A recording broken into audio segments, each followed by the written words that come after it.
യേശു അവനെ വിളിച്ചില്ല. അവനോട് വെളിയിൽ നിൽക്കുകയാണ്.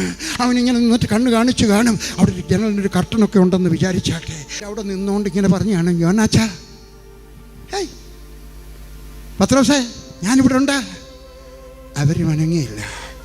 അവൻ്റെ മനസ്സിനകത്ത് എന്തോ വിചാരം വന്നാണ്, ഇയാളാണോ വലിയ ഗുരു? ഇയാളാണോ എല്ലാവർക്കും ചോറ് കൊടുത്തെന്ന് പറഞ്ഞത്? ഇയാളാണോ എല്ലാവർക്കും മീൻ കൊടുത്തെന്ന് പറഞ്ഞത്? ഇയാളാണോ കണ്ടു? ഞാൻ വിശന്ന് ഇവിടെ നിൽക്കുക. ഞാനാണ് ആടിനെ കൊന്നത്, ഞാനാണ് വെള്ളം കോരിയത്, ഞാനാണ് അധ്വാനിച്ചത്. എനിക്കൊരു കഷണം അപ്പവും ഒരു കഷണം ഇറച്ചിയും തരാത്ത മനുഷ്യൻ. ശരി, പ്രതികാരം അവൻ്റെ മനസ്സിനകത്ത് തിളച്ചു കാണും. അവൻ വിചാരിച്ചു കാണും, ഇയാളെ ഇവിടുത്തെ മഹാപുരോഹിതന്മാരെ അന്വേഷിക്കുക. ഞാനിപ്പോൾ ചെല്ലും, അവിടെ ചെന്ന് മഹാപുരോഹിതന്മാരുടെയൊക്കെ പറയും, എനിക്കറിയാം യേശു എവിടെയാണെന്ന്. യൂദായ്ക്ക് പോകേണ്ട ആവശ്യമില്ല. ഇനിയും പറയുന്നത് കേട്ടാട്ടെ, വാസ്തവത്തിൽ യേശുവിനെ ഒറ്റിക്കൊടുക്കാൻ ഒരാൾക്ക് അവകാശമുണ്ടായിരുന്നെങ്കിൽ ഈ മനുഷ്യനായിരുന്നു. യൂദായ്ക്കല്ല. യൂദാ പണത്തിന് വേണ്ടി അവൻ്റെ ഹൃദയത്തിന് മുറിവേറ്റു.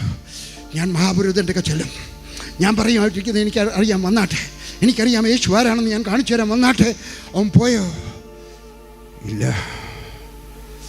അവനിങ്ങനെ വിചാരിച്ചു കാണും, യേശു വിളിച്ചില്ല, സാരമില്ല.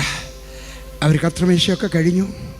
എല്ലാവരും കൂടെ സ്തോത്രവും പറഞ്ഞിട്ട് പോയി കഴിയുമ്പോൾ അവൻ വീടെല്ലാം പൂട്ടിയിട്ട് തിരികെ പോകുമ്പോൾ അവൻ്റെ മനസ്സിനകത്ത് ഇങ്ങനെ ചിന്തിച്ച് കാണും, സാരമില്ല, എനിക്കിറച്ചി കിട്ടിയില്ല, എനിക്ക് അപ്പം കിട്ടിയില്ല, പക്ഷേ അവൻ്റെ മുഖത്തൊരു സംതൃപ്തിയുടെ പുഞ്ചിരി കണ്ടു, അത് മതി. എന്താണ് നിങ്ങളുടെ ജീവിതത്തിനകത്തെ ലക്ഷ്യം? നിങ്ങൾക്കൊരു മോട്ടോർ സൈക്കിൾ, നിങ്ങൾക്കൊരു കാറ്, നിങ്ങൾക്കൊരു ജോലി, നിങ്ങളുടെ സഭയുടെ വളർച്ച, എന്താണ് നിങ്ങളുടെ ലക്ഷ്യം? ഈ മനുഷ്യനോട് ചോദിച്ചാൽ പറയും, എനിക്ക് മോട്ടോർ സൈക്കിൾ കിട്ടിയില്ലെങ്കിലും സാരമില്ല, എനിക്ക് കാറ് കിട്ടിയില്ലെങ്കിലും സാരമില്ല, എന്നെ സെക്രട്ടറി ആക്കിയില്ലെങ്കിലും സാരമില്ല, എനിക്കൊരു പൊസിഷൻ തന്നെങ്കിലും സാരമില്ല, എൻ്റെ കർത്താവായ യേശു ക്രിസ്തുവിൻ്റെ മുഖത്തൊരു പുഞ്ചിരി വിരിഞ്ഞു, അത് മതി.